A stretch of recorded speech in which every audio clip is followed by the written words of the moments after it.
suppose that what we'd like to do is, suppose we've got this starting equation, and we'd like to make it into a diagram.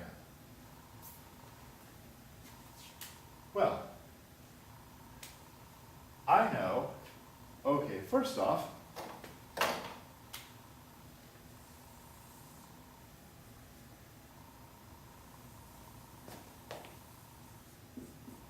x, actually, this is the displacement x as a function of time. Now, I can look at this and map this onto the equation for a simple harmonic oscillator. X as a function of t is equal to a times the cosine of omega t plus whatever phase shift might be there.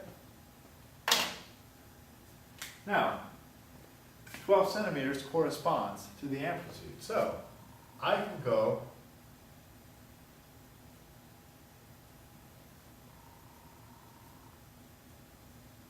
at plus or minus 12 centimeters.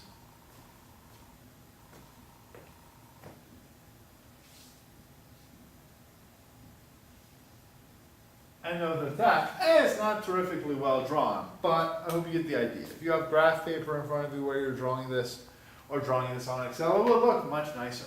I know that the motion will be bounded within these cases. Now, what's the next thing I know? Okay, if I'm doing this as a function of time, well, this is the angular frequency. Not helpful, but an angular frequency of 1.257 radians per second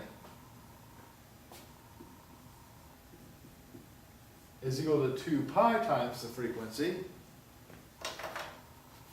which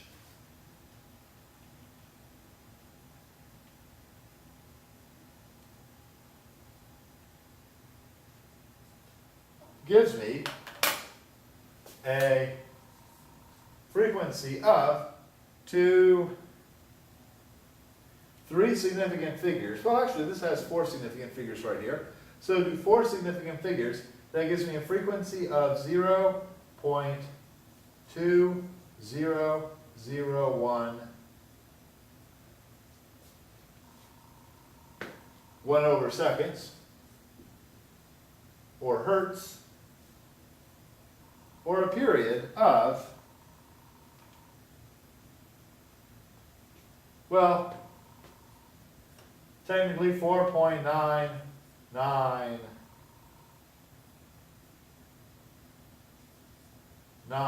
seconds. Let's go ahead and call that close enough to 5 for our little drawing here. So, I know that, okay, there's 5 seconds between each gap. Now, I know that at pi/6, okay, at t equals 0, which is what I've got right here, then the displacement is 12 centimeters times the cosine of whatever times 0, who cares, plus pi/6. So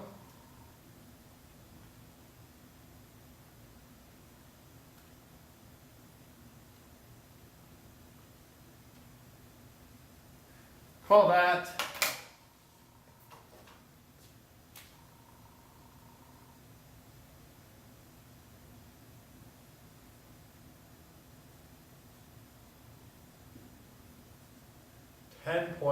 .4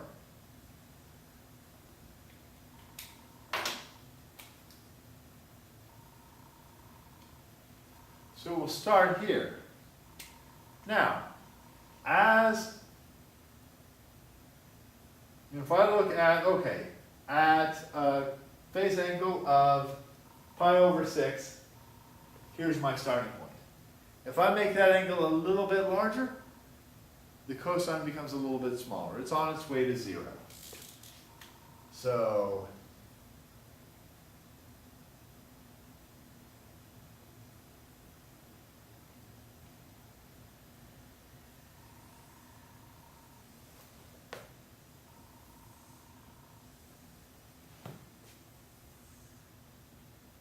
If I'm drawing this, then I know the time between here when it's at 10.4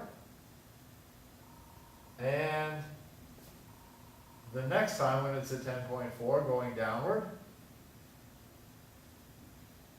is 5 seconds.